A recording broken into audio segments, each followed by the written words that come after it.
Good morning, students. Today we are going to study a new chapter number 3, Politics of Plant Development, यानी कि नियोजित विकास की राजनीति। Planning पता है आपको? प्लान क्यों करते हैं? प्लानिंग चाहे हम घर में हो, चाहे अपने बिजनेस में हो, अपने किसी प्रोफेशन में, अपने कंट्री में, कहीं भी प्लानिंग करने का मेन पर्पस यही होता है कि हमारे पास जो रिसोर्सेस हैं, जितने भी रिसोर्सेस हैं, उनका ऑप्टिमम यूज हो सके। अब हम इंडिया में डेवलपमेंट के लिए जो प्लानिंग करी गई थी, इंडिया को डेवलप करने के लिए, इंडिया को विकास करने के लिए, इंडिया को विकसित करने के लिए जो प्लान अपनाए गए थे, उन प्लानिंग्स के बारे में पढ़ेंगे इस चैप्टर में। As the global demand for the steel increases, Odisha, which has one of the largest reserves of untapped iron ore in the country, is being seen as an important investment destination. अब बच्चे इस topic में पहले हमें ये पढ़ना है, उड़ीसा की एक कहानी है। उड़ीसा का एक एग्जाम्पल देके समझाया गया इसमें। जैसे हम जानते हैं कि उड़ीसा हमारा जो स्टेट है वो आयरन रिसोर्स बहुत ज़्यादा है। आयरन रिसोर्स बहुत ज़्यादा होने के साथ साथ आपको पता है इस एरिया में फॉरेस्ट भी काफ़ी हैं और इस एरिया में हमारे ट्राइबल पीपल्स भी बहुत सारे रहते हैं। उड़ीसा एक ऐसा स्टेट है जहाँ पे हमारे ट्राइबल पीपल बहुत ज़्यादा रहते हैं, काफ़ी फॉरेस्ट वाला एरिया भी है और इसी एरिया में आयरन रिजर्व्स भी बहुत ज़्यादा हैं। जैसे उड़ीसा की गवर्नमेंट को पता चलता है कि यहाँ पे आयरन रिजर्व बहुत ज़्यादा है, उड़ीसा की गवर्नमेंट कोरिया की एक कंपनी के साथ डील कर लेती है इन आयरन रिजर्व्स को निकालने के लिए, इन्हें माइंस से निकालने के लिए और इनको प्लांट लगाकर इनसे आयरन एक्सट्रैक्ट करने के लिए आयरन स्टील प्लांट लगाना चाहती है। उड़ीसा की गवर्नमेंट उड़ीसा में आयरन एंड स्टील प्लांट लगाना चाहती है और इस आयरन एंड स्टील प्लांट के लिए वो कोरिया की कंपनी के साथ टाई अप कर लेती है। अब यहाँ पर देखो, अलग अलग लोगों के अलग अलग इंटरेस्ट हैं।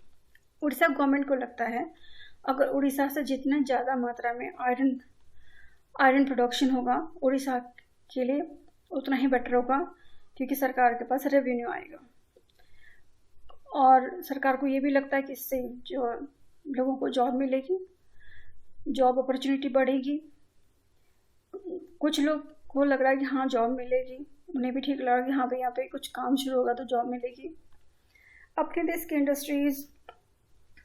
इंडस्ट्रीज़ के लिए जो है उनके लिए भी अच्छी ही बात रहेगी, क्योंकि अगर कंट्री के अंदर आयरन प्रोडक्शन हो रहा है तो उन्हें चीप रेट में, सस्ते रेट में आयरन मिल जाएगा। तो अपने कंट्री में जितने इंडस्ट्रीज़ हैं जिनको आयरन की रिक्वायरमेंट होती है उनके लिए ये अच्छी बात है कि उड़ीसा में जितना ज़्यादा आयरन का प्रोडक्शन होगा उनके लिए उतना ही सस्ते रेट में आयरन मिल जाएगा। इंडियन गवर्नमेंट के लिए बेटर है कि जितना ज़्यादा आयरन प्रोडक्शन होगा, एक तो बाहर से इंपोर्ट नहीं करना पड़ेगा जिससे कि अपनी करेंसी बाहर नहीं जाएगी, और दूसरा हम अगर एक्सपोर्ट कर पाते हैं तो उससे हमारी इनकम भी बढ़ेगी। पर यहाँ पर कुछ एक ऐसा ग्रुप भी है जिसे इन सभी कामों से नुकसान होगा, वो है हमारे ट्राइबल पीपल। अगर उड़ीसा में जितनी ज़्यादा मात्रा में माइंस लगाई जाएंगी, जितनी ज़्यादा मात्रा में वहाँ पे खदानें लगाई जाएंगी, ट्राइबल पीपल्स का घर उतना ही उजड़ेगा, उनको रहने के लिए घर नहीं मिलेगा। वो जो प्रोफेशन अपनाते थे, देखिए आदिवासी लोग गांव जंगल में खुश रहते हैं, जंगल ही उनका घर है। वहीं पर जो जड़ी बूटियाँ, खाने पीने की चीज़ें होती हैं, उन्हें इकट्ठा करके उनको बेच कर वो अपना गुजारा करते हैं। उनका कल्चर वहीं प्रिजर्व है। अगर जंगल नहीं है तो आदिवासियों का घर, कल्चर, प्रोफेशन कुछ भी प्रिजर्व नहीं रह पाता।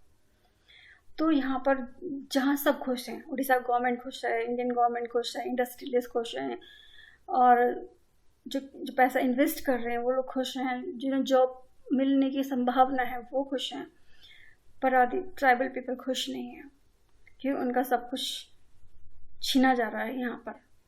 और कुछ इन्वायरमेंटलिस्ट भी खुश नहीं है, उनको लग रहा है कि जंगल काटे जाएंगे और माइंस जो लगाए जाएंगे उसकी वजह से पॉल्यूशन क्रिएट होगा, यहाँ पर सॉइल पॉल्यूट होगा, एयर पोल्यूशन होगा, तो वो भी खुश नहीं है। तो हम देख रहे हैं कि जो यहाँ पर हम देख रहे हैं कि वहाँ पर जो iron and steel plant Orissa में लगाया जा रहा है, अगर हम उससे डेवलपमेंट मानते हैं तो देखो सबके लिए वो डेवलपमेंट नहीं है। तो हम कह सकते हैं कि किसी के लिए विकास, किसी और के लिए विनाश भी बन सकता है। तो उड़ीसा के एग्जाम्पल से ही हम देखते हैं कि जब गवर्नमेंट कोई भी कदम उठाती है और हमें लगता है कि हाँ हम डेवलपमेंट की तरफ आगे बढ़ रहे हैं, तो हमें ये भी देखना होता है कि उसकी वजह से किसको नेगेटिव इफेक्ट पड़ रहा है, कितना नेगेटिव इफेक्ट पड़ रहा है, उस चीज़ को भी ध्यान में रखना पड़ता है। तो वही चीज़ हम यहाँ पे पढ़ने जा रहे हैं। As the global demand for steel increases, Odisha, which has one of the largest reserves of untapped iron ore in the country, is being seen as an important investment destination. The state government hopes to cash in on this unprecedented demand for iron ore and has signed memorandum of understanding MOU with both international and domestic steel maker. Orissa government MOU sign कर लेती है, memorandum of understanding, एक agreement sign कर लेती है Indian steel makers के साथ भी और इंटरनेशनल स्टील मेकर के साथ भी. The government believes that this would bring in necessary capital investment and provides lots of employment opportunities. The iron ore resources lie in some of the most underdeveloped and predominantly tribal districts of the state. अब iron ore कहाँ पे है? वो area जहाँ पे ज़्यादा tribal लोग रहते हैं. The tribal population fears that the setting up of industries would mean displacement from their homes and livelihood. अब ट्राइबल पीपल को डर किस बात का? जितने ज़्यादा इंडस्ट्री लगाए जाएंगे वो तो डिस्प्लेस हो जाएंगे अपने होम से भी, अपने लाइवलीहुड से भी. The environmentalist fears that mining and industry would pollute the environment. The central government feels that if the industry is not allowed it would set a bad example and discourage investment in the country. Central government को लगता है कि अगर industry नहीं लगाने दी गई, क्योंकि MOU sign हो चुका है इंडियन इंडस्ट्रीज़ के साथ, इंडियन ट्रेडर्स के साथ भी और फॉरेनर्स के साथ भी, फॉरेन जो इंटरनेशनल स्टील मेकर्स के साथ भी MOU साइन हो चुका है. अगर इंडस्ट्री लगाने नहीं दिया गया तो एक कंट्री के लिए जो है बैड एग्जाम्पल होगा और बाकी जो है दूसरी कंपनी इन्वेस्टमेंट के लिए इंडिया नहीं आएंगी. Can you identify the various interests involved in this case? What are their key points of conflicts? Do you think that there are any common point on which everyone can agree? Can this issue be resolved in any way which satisfies all the various interests? As you ask these questions, you would find yourselves facing yet bigger questions. What kind of development does Odisha need? Indeed, whose need can be called Odisha's need? Orissa के example से हम देखते हैं कि यहाँ पर conflicts हैं. Government, Orissa government, state government, industrialist और जॉब सीकर्स, उनका इंटरेस्ट अलग है. वहीं ट्राइबल पीपल्स और इन्वायरमेंटलिस्ट के जो गोल्स हैं वो अलग है. तो किसकी नीड को हम उड़ीसा की नीड कहेंगे? क्या करें गवर्नमेंट कि सबकी इच्छा पूरी हो? Political contestation. These questions cannot be answered by an expert. Decisions of this kind involve weighing the interest of one social group against another, present generations against future generation. इस तरह के क्वेश्चन का answer इतनी आसानी से नहीं दिया जा सकता. यहाँ पर हमें तोलना होता है कि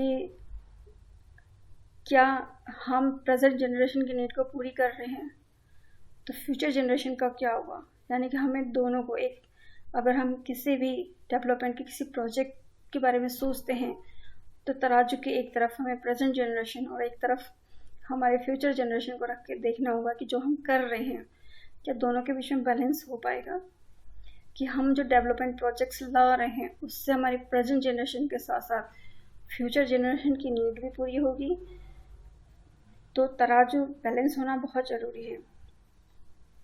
इसी तरह से सोशल ग्रुप कितने सारे सोशल ग्रुप हैं, क्या हम उनमें बैलेंस बना पाते हैं? In a democracy such major decisions should be taken or at least approved by the peoples themself. इस तरह के जो डेमोक्रेसी में इस तरह के सिचुएशंस आते ही रहते हैं और इस तरह के डेवलपमेंट प्रोजेक्ट आते ही रहते हैं। ऐसे में किस तरह का डेवलपमेंट करें, डेवलपमेंट के लिए कौन सा रास्ता अपनाएं, यहाँ पर हमें लोगों की इच्छा जानना बहुत ज़रूरी है, क्योंकि वो लोग जो डायरेक्टली अफेक्ट होते हैं, इस डेवलपमेंट प्रोजेक्ट से डायरेक्टली अफेक्ट होते हैं, उनका पक्ष जानना बहुत ज़्यादा ज़रूरी होता है। It is important to take advice from experts on minings, from environmentalists and from economists. Yet the final decisions must be a political decision taken by people's representative who are in touch with the feeling of the people. हम यहाँ पे economist जो India की economy को study करते हैं, economist की राय भी लेना ज़रूरी है। वो एक्सपर्ट्स जो माइनिंग के काम में जुड़े हैं उनकी राय लेना भी ज़रूरी है। वो इन्वायरमेंटलिस्ट जो इन्वायरमेंट से जो कनेक्टेड हैं उनकी राय भी लेना ज़रूरी है। और फाइनली वो लोग जो इस तरह के प्रोजेक्ट से डायरेक्टली अफेक्टेड होते हैं, हमारे गांव के आदिवासी लोग, उनकी बात भी, उनकी राय भी, उनकी फीलिंग्स को भी अंडर एस्टिमेट नहीं किया जा सकता। After independence, our country had to make a series of major decisions like this. Each of these decisions could not be made independent of other such decisions. All these decisions are bound together by a shared vision or model of economic development. Almost everyone agreed that the development of India should mean both economic growth and social and economic justice. हम ऐसा विकास चाहते हैं ताकि हमारी country के जो हर citizen को के साथ सोशल और इकोनॉमिक जस्टिस हो सके। It was also agreed that this matter cannot be left to businessmen, industrialists and farmers themselves. It was also agreed that this matter cannot be left to businessmen, industrialists and farmers themselves, that the government should play a key role in this.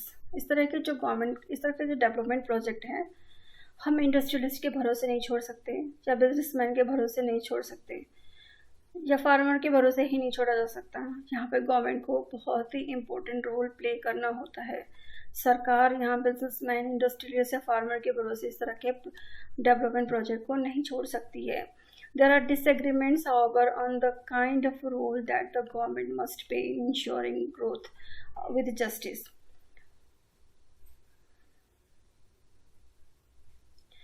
Was it necessary to have a centralized institutions to plan for the entire country? Should the government itself run some key industries and business? How much importance was to be attached to the need of justice if it differs from requirement of economic growth? अब हमेशा से यहाँ पे एक question mark आया है, जैसे यहाँ पर लेफ्ट और राइट विंग्स के बारे में दे रखा है। सरकार का इन डेवलपमेंट प्रोजेक्ट पर कितना हस्तक्षेप होना चाहिए, इस पर सबकी एक राय नहीं है। जो लेफ्ट विंग है वो तो चाहते हैं कि गवर्नमेंट पूरी तरह से अपने हाथ में रखे, इस तरह के डेवलपमेंट प्रोजेक्ट पूरी तरह से गवर्नमेंट कंट्रोल्ड होने चाहिए। जबकि वहाँ राइट विंग की विचारधारा बिल्कुल अलग है। राइट विंग नहीं चाहती कि गवर्नमेंट की ज़्यादा से ज़्यादा दखल अंदाजी हो, और ये विचारधारा की लेफ्ट विंग की विचारधारा की गवर्नमेंट को ज़्यादा से ज़्यादा इन्वॉल्व होना चाहिए, और राइट विंग की विचारधारा की गवर्नमेंट को इन्वॉल्व नहीं होना चाहिए। ये तो कोल्ड वार का भी टेंशन का कारण था। कोल्ड वार जब हमने पढ़ा था सोवियत यूनियन और अमेरिका के बीच, वहाँ पे भी यही आइडियोलॉजिकल वॉर थी दोनों के बीच में। Each of these questions involve contestations which has continued ever since. Each of the decisions had political consequences. Most of these issues involve political judgment and required consultations among political parties and approval of the publics. That is why we need to study the process of development as a part of the history of the politics in India. तो बच्चे, आज हम यहीं तक पढ़ते हैं। कल हम पढ़ेंगे left wings and right wings की विचारधारा को, और यहाँ आइडिया ऑफ डेवलपमेंट को पढ़ेंगे। थैंक यू बेटा।